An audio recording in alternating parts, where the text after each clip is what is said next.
जय श्री ओम नमः शितेभ्य। जय श्री ओम नमः शितेभ्य।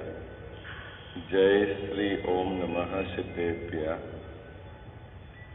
ओंकार बिंदु संयुक्तम नित्यं ध्यायन्ति योगिनः कामदं मोक्षदं चैव ओंकाराय नमो नमः। मंगलम भगवान वीरो मंगलम गौतमो गणी मंगलम कुंद कुंदार्यो जैन धर्मोस्तु मंगलम। सर्व मंगल मांगल्यम सर्व कल्याण कारकम प्रधानम सर्वधर्माणां जैनम जयतु शासनम। जैनम जयतु शासनम। जैनम जयतु शासनम। नमः श्री समय साराय स्वानुभूत्याश्चकासते चित्त स्वभावाय भावाय सर्वभावांतरे छिदे। सो निज भाव सदा सुखद अपनो करो प्रकाश। जो बहुविधि भव दुखन के करिए सत्यानाश। करिए सत्यानाश। सर्वज्ञ शासन जयवंत वर्ते निर्ग्रंथ शासन जयवंत वर्ते। हे यही भाव अविच्छिन्न रहता है मन में सर्वज्ञ शासन जयवंत वर्ते निर्ग्रंथ शासन जयवंत वर्ते। जय बोलो देव शास्त्र गुरु की जय हो।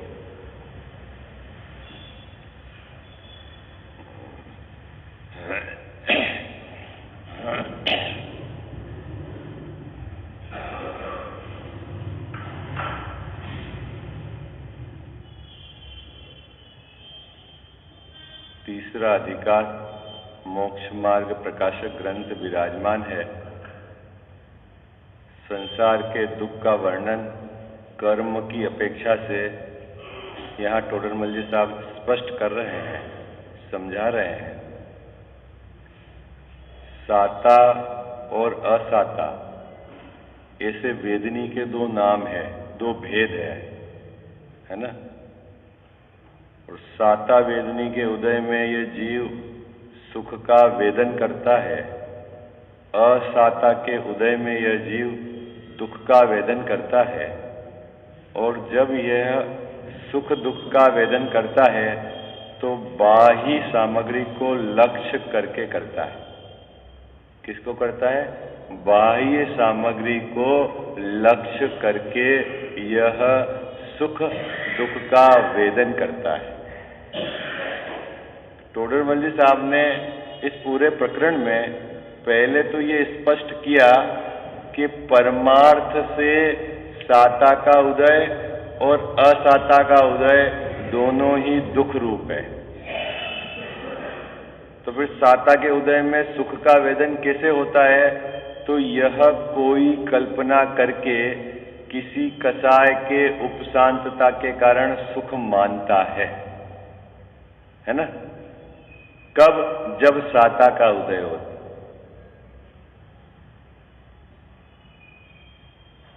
जब ये साता का वेदन करता है और असाता का वेदन करता है तो बाहर में बाहर की सामग्री को लक्ष्य पूर्वक करता है।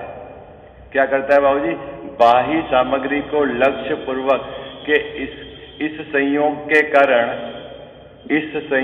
कारण मैं दुखी हुआ और इस संयोग के कारण मैं दुखी हुआ, है ना। तो संयोगों को लक्ष्य करके यह जीव सुख दुख मानता है कि नहीं भाई? ऐसा है ना। संयोगों को लक्ष्य करके हम क्या करते हैं? सुख दुख मानते हैं। अब टोडरमल जी साहब यहाँ ये स्पष्ट कर रहे हैं कि बाहर की सामग्री को सुख दुख का कारण मानना भ्रम है, मिथ्या है, झूठा है। तो क्यों? तो यहाँ स्पष्ट किया कि एक ही सामग्री एक ही जीव को अनेक काल में, किसी काल में तो सुख रूप लगती है, किसी काल में दुख रूप लगती है। दूसरी बात, एक ही सामग्री दो भिन्न भिन्न जीवों को, किसी को सुख रूप लगती है, किसी को दुख रूप लगती है। इसका मतलब है कि बाहर की सामग्री से सुख दुख का मानना झूठा है, मिथ्या है। जब ये बात शिष्य को ने सुनी तो शिष्य ने स्वीकार कर लिया। क्यों? कि उसके ये बिल्कुल चित्त अनुभूत विषय था।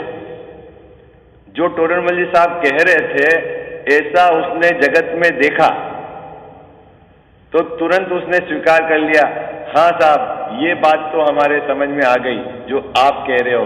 क्या? कि बाहर की सामग्री का तो ऐसा ही है। चंदू भैया कैसा है बाहर की सामग्री का? ऐसा ही है। ऐसा ही है मतलब एक ही बाहर की सामग्री किसी जीव को तो सुख का कारण है और किसी जीव को दुख का कारण। इसका मतलब है कि बाहर की सामग्री से सुख दुख होता नहीं। ये तो हमारे समझ में आ गया। पर उसने एक प्रश्न खड़ा किया शिष्य ने, लेकिन हमने जगत में जरूर ऐसा देखा है क्या कि शरीर के अंदर रोग हो तो सभी जीव दुखी है। सामग्री का तो हमारे को समझ में आ गया कि कोई सामग्री किसी को सुख रूप है और किसी को दुख रूप है। लेकिन उन्होंने शिष्य ने भी प्रश्न जो खड़ा किया, वो क्या खड़ा किया कि हमने जगत में ऐसे जीव तो जरूर देखे हैं कि जो सामग्री से सुख दुख का भिन्न भिन्न वेदन करते हैं एक सामग्री से, लेकिन यदि शरीर में रोग हो तो सभी दुखी ही देखे हैं हमने, और शरीर स्वस्थ हो तो सब सुखी ही देखे हैं। तो इसका मतलब है कि शरीर के अंदर यदि कोई रोग है तो दुख का कारण है ना भैया, और शरीर स्वस्थ है तो फिर सुख का कारण है कि नहीं? ये शिष्य का प्रश्न है। बात पकड़ में आई आपको? देखो अब प्रश्न आप पढ़ो, पेज नंबर 66, पैराग्राफ नंबर 2।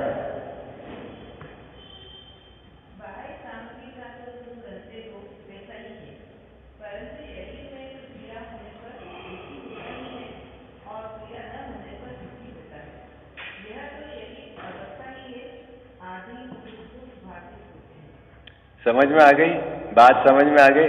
शिष्य क्या कह रहा है? शिष्य ये कह रहा है कि बाहर की सामग्री का आप जैसा कह रहे हो वैसा सही है। क्या कह रहे थे टोडरमल जी साहब? हाँ, बहुत सुंदर। टोडरमल जी साहब ने क्या समझाया कि बाहर की सामग्री से सुख दुख मानना भ्रम है, बाहर की सामग्री से सुख दुख का कारण नहीं है। ये तो हमारे समझ में आ गया। अब शिष्य क्या करता? लेकिन परंतु शब्द डाला है, परंतु शरीर में पीड़ा होने पर तो दुखी होता ही है। शिष्य ने क्या प्रश्न डाला? चंदू भाई कंफर्म करके बात डाली। कंफर्म समझे आप? होता ही है। जिसको शरीर में रोग हुआ वो जीव दुखी होता ही है। ये कहां से लाया शिष्य? ये बात कहां से लाया शिष्य? उसने जगत में ऐसा कोई जीव देखा ही नहीं था आज तक, क्या कि जिसके शरीर में रोग हो और वो दुखी नहीं हो, है? तो उसने वो कंफर्म वाला शब्द डाल दिया क्या? परंतु शरीर में जब रोग होता है तो जीव दुखी होता ही है, और जब शरीर स्वस्थ होता है तो जीव सुखी होता ही है। तो फिर तो जो सुख दुख का संबंध शरीर के रोग और शरीर की स्वस्थता अस्वस्थता से तो मानो, बाहर की सामग्री से तो नहीं मानते हो, ये तो हमने स्वीकार कर लिया। लेकिन शरीर के स्वस्थ दशा और अस्वस्थ दशा से सुख दुख का संबंध तो मानो। क्या कहना चाह रहा है शिष्य? प्रश्न तो उसका आपको ऐसा लगता होगा बिल्कुल वाजिब बात है, नहीं है चंदू भाई? वाजिब बात है कि नहीं है? अभी अपन सब बैठे हैं, सबकी बात है ये, तो अपनी सबकी तरफ से प्रश्न किया है शिष्य ने, अपन भी ऐसा ही मानते हैं ना? बोलो बाबूजी, ऐसा ही मानते हैं ना? ऐसा है क्या वास्तव में? ये तो जिनवाणी के सामने अपन बोल लेते हैं, बाकी बड़ी मुश्किल बात है? मैंने आपको हाँ चलो, आप मुनिराज क्या, अपन ने कोई प्रकरण चालू करा था ना, किसका मुनिराज किस्सा पूरा कर दिया था मैं?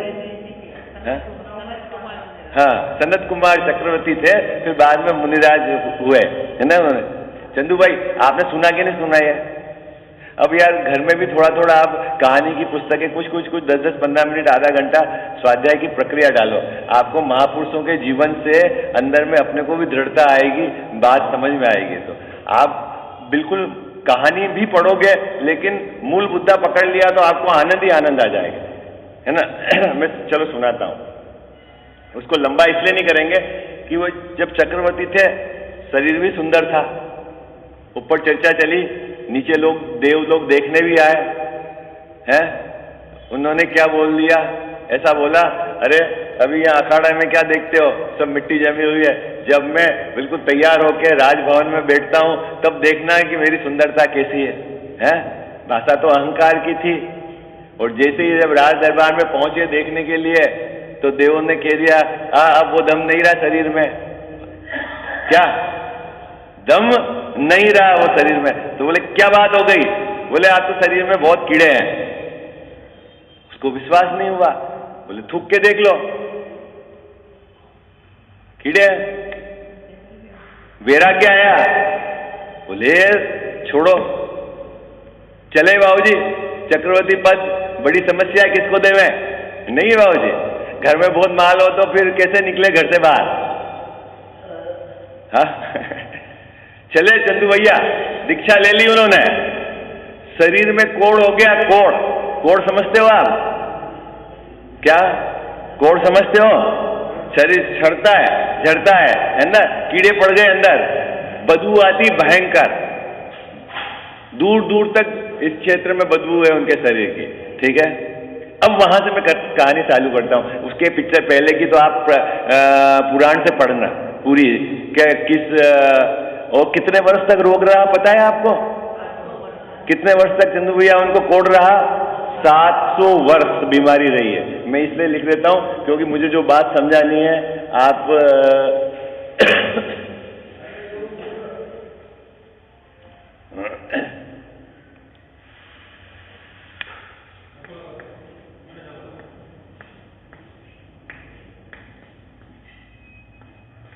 ये उनकी उम्र नहीं लिख रहा हूं मैं, हाँ, इतने वर्ष तक उनके कोड़ रहा। और कोड़ तो जानते हो, अभी तो कोड़ी आपको दिखते नहीं, लेकिन पहले क्षय रोग होता था, देखा ना आपने? हैं, शरीर से बदबू आती थी, शरीर गलता जाता था, धीरे धीरे कोई उनके पास जाता नहीं, और ऐसा भी चलता था कि गिनते थे, छूत की बीमारी कोई छू लेगा तो उसको हो जाएगा, ऐसा भी चलता था, है ना? अभी वो बीमारी थी। किनकी बात चल रही है?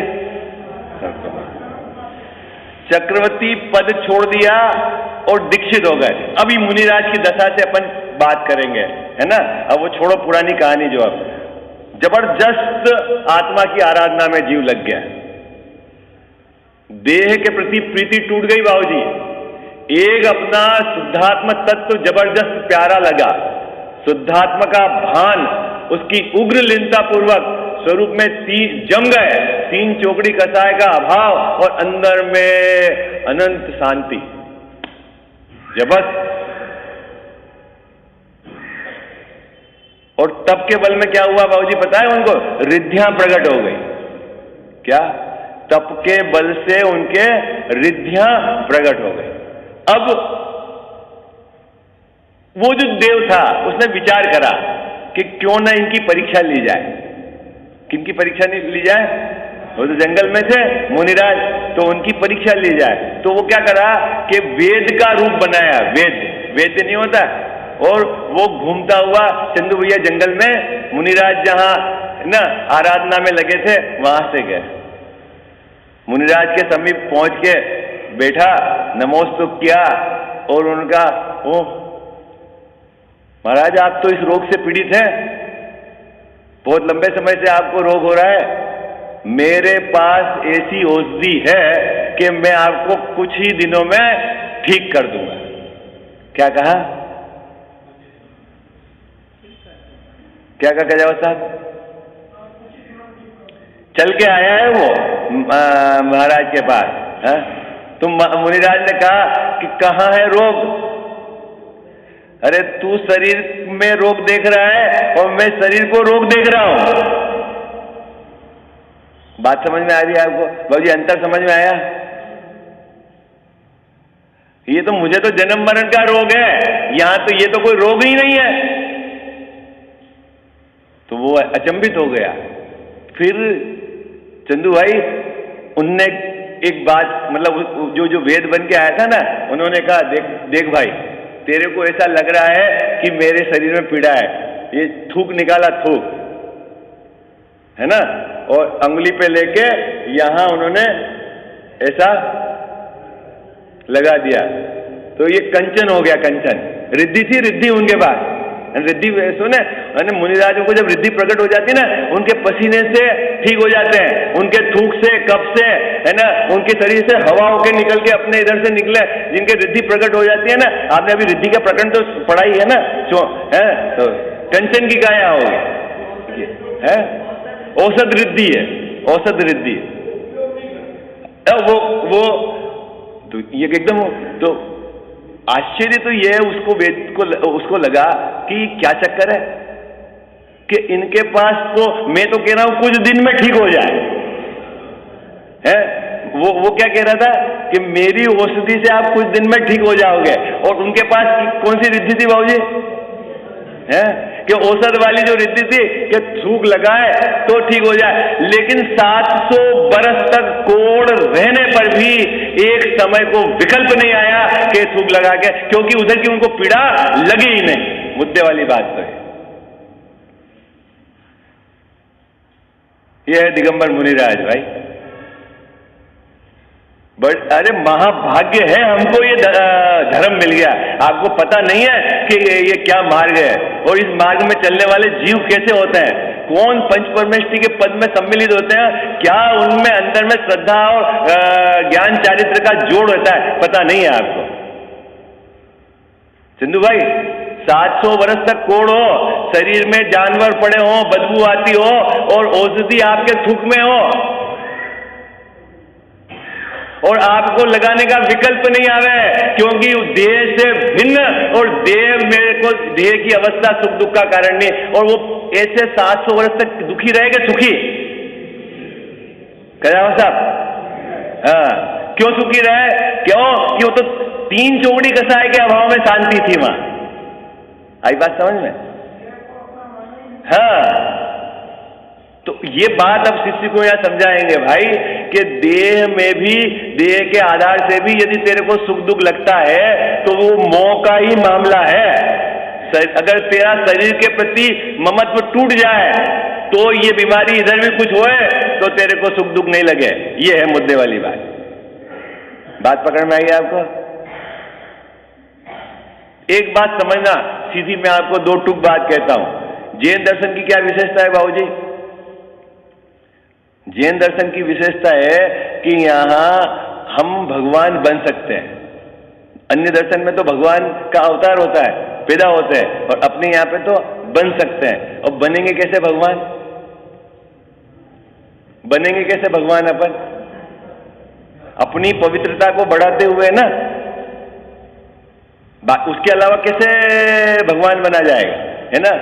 और अगर हम अपनी पवित्रता की वृद्धि नहीं कर रहे हैं, कैसे हमारी परिणति में पवित्रता आएगी उसका विचार नहीं कर रहे हैं, उसका हम उद्यम नहीं कर रहे हैं, तो क्या सिर्फ पूरी बातें करने से ही उस पद में सम्मिलित हो जाएंगे? जो हम चर्चा कर रहे हैं उसका बारंबार विचार करके मोह गले तो सही, ठीक है पूरा नहीं हुआ, लेकिन विचार तो आवे, धीरे धीरे दृढ़ता तो आवे, लेकिन वो तो सिर्फ बातें कोरी की कोरी रहे, उससे कुछ काम हासिल होने वाला नहीं है। पढ़े चंदू भैया बात, क्या बात है कि बाहर की सामग्री सुख दुख का कारण नहीं, उनको लक्ष्य करके जो सुखी दुखी होता है ये अज्ञानी जीव उनको कारण मानता है। टोडरमल साहब कह रहे हैं वो तो भ्रम है, और शरीर की अवस्था भी सुख दुख का कारण नहीं। शरीर में भले रोग हो है तो आपको दुखी कर दे ऐसी ताकत नहीं। आई बात समझ में? इसलिए मैंने आपको ये 700 वर्ष का उदाहरण दिया था। 700 वर्ष तक कोढ़ रहा और एक समय वो शरीर को लक्ष्य करके दुखी हुए नहीं। आई बात समझ में आपको?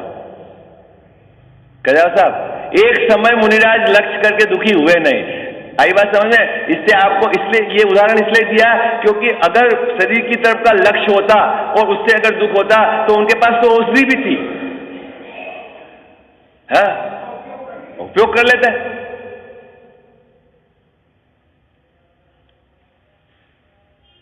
बाबूजी अपने ना औषधि दान होता है तो कौन औषधि देता है? आपको ऐसा लगता है कि मौसम के कारण या उनके मुनिराज के शरीर में कोई रोग है तो आप यहाँ चुपचाप अपन बनाते हैं चौके में। मुनिराज नहीं बोलता है कि ये लेना है ये करना है। आई बात समझ में? हाँ। अब मेरा कहना है कि रोग है तो सुखी के दुखी है, और हम स्वस्थ हैं तो सुखी के दुखी। अरे बोलो भाई जल्दी। मैं हाँ भाई मुनिराज के रोग है तो सुखी के दुखी, सुखी, और हमारा स्वस्थ शरीर है तो हम सुखी के दुखी। तो फिर स्वस्थ वो रोग और स्वस्थ है तो बिल्कुल अपोजिशन हो गया। यही तो है टोडरमल साहब समझा रहे हैं कि भाई ऐसा है। देखो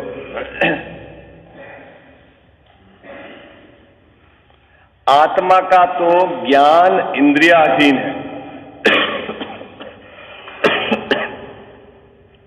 और इंद्रिया शरीर का अंग है, इसलिए इसमें जो अवस्था हो उसे जानने रूप ज्ञान परिणमित होता है।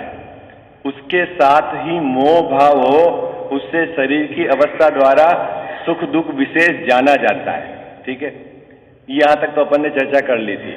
तथा पुत्र धनादिक से अधिक मोह हो तो अपने शरीर का कष्ट सहे, उसका थोड़ा दुख माने, और उनको दुख होने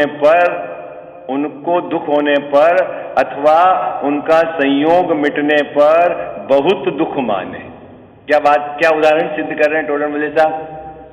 यदि पुत्र से ज्यादा मोह हो, है ना, क्या अभी ना दादाजी है दादाजी और पोते से बहुत ज्यादा मोह हो, ठीक है, और कमर का दर्द हो, है ना, और पोता जिद करे रोने लग जावे, क्या बाबूजी कि घोड़ा बनो, क्या करे? अरे बोलो भाई जल्दी, हाँ या ना? हाँ है भाई, क्या चंदू भाई क्या हो? जिद करे रोए जाए पोता है अभी तो क्या करे? तो साहब वो घोड़ा बनने में उनके कमर का दर्द नहीं हो रहा है कि अपना दुख सहे? क्या करता है वो? अपना दुख सहे। क्यों सहे?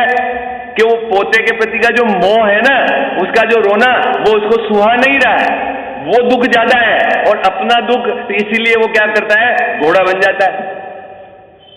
अरे कुछ बात समझ में आ रही नहीं आ रही? है ना, यही बात कह रहे हैं टोडरमल साहब कि इसको जिसके प्रति ज्यादा मोह होता है ना, है वहां कुछ हो जाए तो इधर को गौण कर देता है, फिर शरीर का दुख नहीं लगता। और अगर कोई यूं कह देवे कि दादाजी 2 मिनट ये काम कर दो, पता नहीं कमर दर्द हो रही है, क्यों? अगर जिससे मोह नहीं हो वही तू तेरा काम कर ले। नहीं, ऐसा नहीं होता कजाव साहब। जिससे मोह हो उसके लिए तो दौड़ता है, और जिससे मोह नहीं हो तो फिर उससे है तू तेरा काम कर ले। तो बीमारी किसकी है?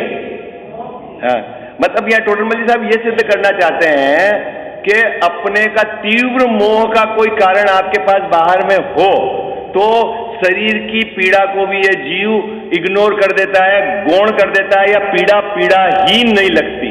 बोलो चंदू भैया 4 दिन बाद बच्चे की शादी हो और अपने को दर्द भी हो रहा हो तो अपन काम करेंगे कि नहीं करेंगे? है क्या? तो फिर वो पीड़ा नहीं है क्या? शरीर का रोग याद आता है आपको? हाँ, वो खत्म हो गया, दुख है कि नहीं है? हाँ? लेकिन वो जो तीव्र मोह आगे पड़ा हुआ है उसके कारण ये गौण हो गया। तो ऐसा टोडरमल साहब कहते हैं असल में तो इस जीव के मोह का दुख है। ठीक है, अब आगे चलो, देखो मुनि है वे शरीर को पीड़ा होने पर भी कुछ दुख नहीं मानते, इसीलिए सुख दुख का मानना तो मोह ही के अधीन है। मोह के और वेदनी के निमित्त नैमित्तिक संबंध है। क्या संबंध है बाबूजी? निमित्त नैमित्तिक संबंध है कि वेदनी कर्म का उदय होगा और जो संयोग मिलेंगे उसी समय मोह का इस प्रकार का उदय होगा कि यदि साता वेदनी का उदय हुआ तो वहां मोह उस सामग्री को देखकर अच्छा लगेगा, ऐसा निमित्त नैमित्तिक संबंध है। और इधर असाता का उदय होगा और सामग्री भले ही वो क्यों नहीं हो लेकिन उसको बुरी लगेगी। आई बात समझ में? ऐसा निमित्त नैमित्तिक संबंध है। किस किस का? देखो ये है ना, ये तो है वेदनी, ये है मोह और ये है सामग्री। इसका निमित्त और इधर निमित्त, ठीक है, और इधर निमित्त और इधर इसके साथ निमित्त। किसका निमित्त कैसे घटाना कि इसका उदय इधर हो और ये होना पड़े, ऐसा नहीं है। नहीं तो वेदनी रेवे तो मोह खत्म ही नहीं हो, ऐसा नहीं है। आई बात समझे? यहाँ जो दूसरी बात यहाँ क्या कह रहे हैं कि जब साता वेदनी का उदय हो, ठीक है, साता वेदनी का उदय हो तो यहाँ कोई भी सामग्री हो इस जीव को अच्छी लगती है मोह के कारण, ठीक है। और असाता का उदय हो और सामग्री भले वही हो, ये बुरी लगेगी। आई बात समझ? चंदू भैया बात पकड़ में आई? क्या कह रहे? ये इन दोनों का निमित्त नैमित्तिक संबंध। किनका? कि साता में ये अच्छी लगेगी, असाता में ये बुरी लगेगी, भले सामग्री वो की वही हो। आई बात समझ? 6 महीने पहले बच्चा अच्छा लग रहा था, उस पर जान देने की थी, और 6 महीने बाद अरे बेकार है, नालायक, नहीं पैदा होता तो अच्छा, बच्चा तो वही है ना। तो वो साता वेदनी और असाता वेदनी से मोह का इस प्रकार का निमित्त नैमित्तिक संबंध है। चले बात आगे समझ में आ गई? मोह के और वेदनी के निमित्त नैमित्तिक संबंध है, इसीलिए साता और असाता के उदय से सुख दुख का होना भाषित होता है। इसीलिए साता के काल में इसको सुख लगता है और असाता के काल में इसको दुख लगता है ना। तथा मुख्यतः कितनी ही सामग्री साता के उदय से होती है और कितनी ही असाता के उदय से होती है, इसीलिए सामग्रियों से सुख दुख भाषित होते हैं, है ना। ऐसा भी होता है, बहुत सारी सामग्री सुख की होती है और जगत में बांट लिया है, ठीक है ना। अब आगे क्या कह रहे हैं पंडित जी? परंतु निर्धार करने पर मोही से सुख दुख का मानना होता है, औरों के द्वारा सुख दुख होने का नियम नहीं है। क्या कहा? नियम नहीं है। गजावत साहब कुछ बात की, इस पंक्ति की बात समझे टोडरमल साहब क्या कहना चाह रहे हैं? एक बात समझो आप, जब साता या वेदनी कर्म का उदय होगा कोई ना कोई सामग्री होगी, ओके, और वेदनी का उदय होगा और इधर मोह का उसके साथ सहकार इसका भी उदय होगा। ये तो पूरी पिक्चर में रहेगी। ऐसा नहीं होगा कि यहाँ सामग्री भी नहीं होगी, है ना, सामग्री भी होगी, ये उदय भी होगा और यहाँ सुख दुख का इसका वेदन भी होगा। अभी नियम के इसके आधार से सुख दुख होता है, यदि ऐसा मानोगे तो ये गलत है। आई बात समझ? क्यों? जगत में बंटवारा है कि ये सुख की सामग्री और ये दुख की सामग्री, है ना। और कुछ कुछ सामग्री को ऐसा है कि किसी समय सुख की लगती है, किसी समय दुख की लगती है। अभी पंखा है, गर्मी में अपने को सुख का लगेगा, अभी सर्दी में दुख का लगेगा, है ना। और ये तो सामग्री के आधार से सुख दुख तो नहीं होता, ये तो पक्का है। लेकिन मोह के उदय के आधार से सुख दुख होता है, ये नियम है। लेकिन जब भी सुख दुख होता है तो बाहर में कोई ना कोई सामग्री होती ही होती है। क्योंकि उसके लक्ष्य पूर्वक ही ये जीव अपने को सुखी दुखी अनुभव होता है। बात पकड़ में आ रही है आपको? ये बात कहना चाह रहे हैं। देखो पढ़ता हूं मैं। मुख्यतः कितनी ही सामग्री साता के उदय से होती है, कितनी ही असाता के उदय से होती है, इसीलिए सामग्रियों से सुख दुख भाषित होते हैं। परंतु निर्धार करने पर मतलब गहराई से विचार करने पर, है ना, सभी पहलू पर विचार करने पर मोह ही से सुख दुख का मानना होता है। असली सुख दुख का मानना सामग्री से नहीं, मोह से होता है। औरों के द्वारा सुख दुख होने का नियम नहीं है। नियम नहीं है मतलब कोई भी जगत में बाहर की सामग्री बाबूजी आपको सुखी दुखी नहीं कर सकती। मैं कितनी भी आपको गाली दूं, है ना, आप दुखी हो जाओ, ये कोई गारंटी नहीं है। अरे बोलो भाई, बात सच्ची है कि गलत है? मैं आपकी कितनी भी निंदा करूं, उससे आप दुखी हो जाओ, इसकी कोई गारंटी नहीं है। लेकिन आपका मोह के कारण आप दुखी हो तो कोई गाली नहीं दे तो भी बैठे बैठे कल्पना करके दुखी हो सकते हो। है, आई बात समझ में? लेकिन अपन क्या मानते हैं, किसके कारण हम परेशान हो रहे हैं? हाँ, जब भी हम परेशान होते हैं तो किसको कारण मानते हैं सुशील भैया? है, बाह्य सामग्री को कारण मानते हैं, इसको नहीं पकड़ते असली कारण। और बाहरी सामग्री में दम नहीं है। अरे बात समझ में आ गई क्या? तो अब पकड़ेंगे नहीं बाबूजी इसको, बाहर की सामग्री को तो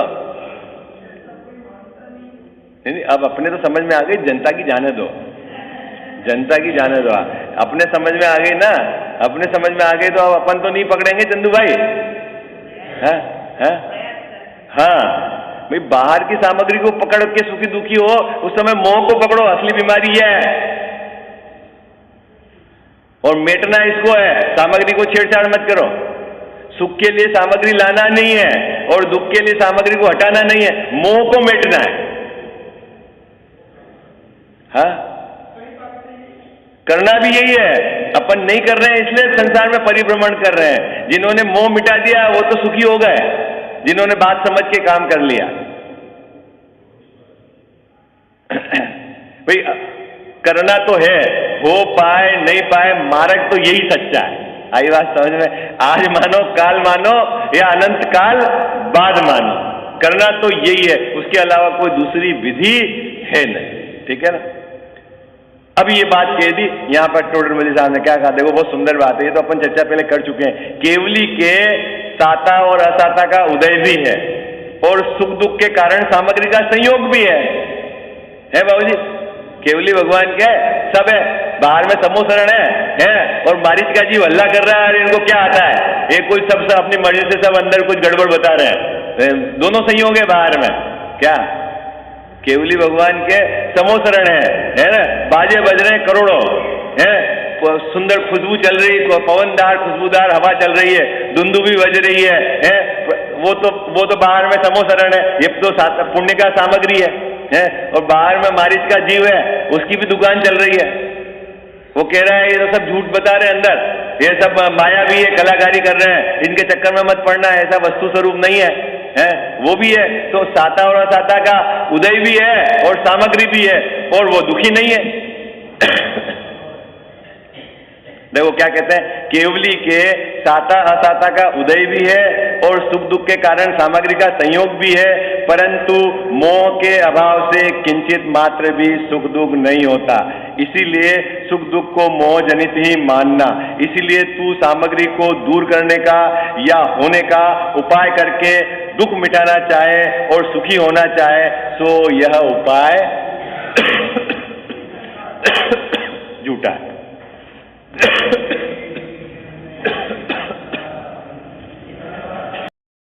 चरणों में आ पड़ा हूँ, हे द्वादशांग वाणी, मस्तक झुका रहा हूँ, हे द्वादशांग वाणी।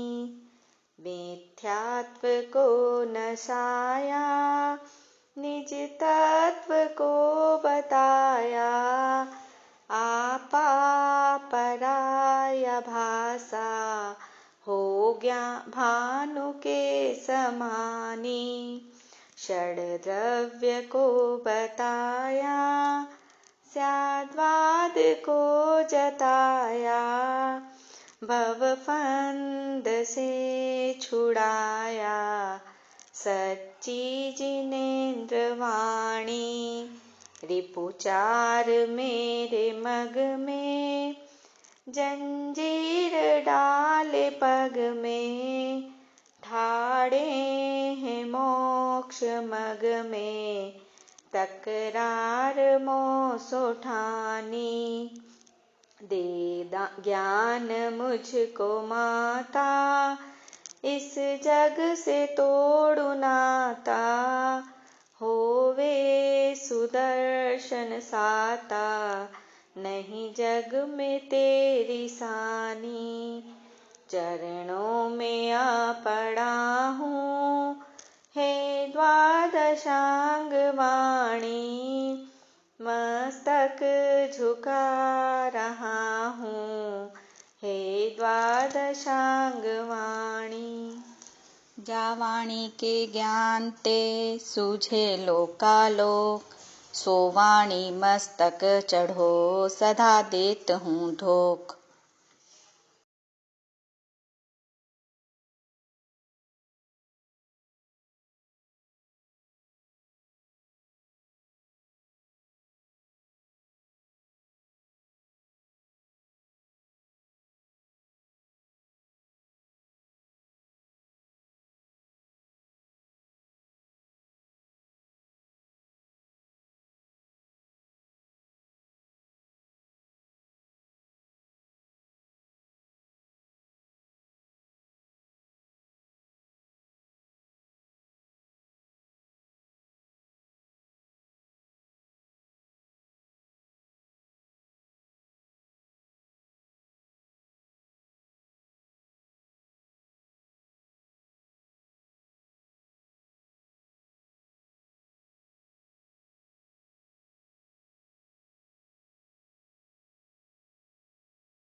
जा वाणी के ज्ञान ते सूझे लोकालोक।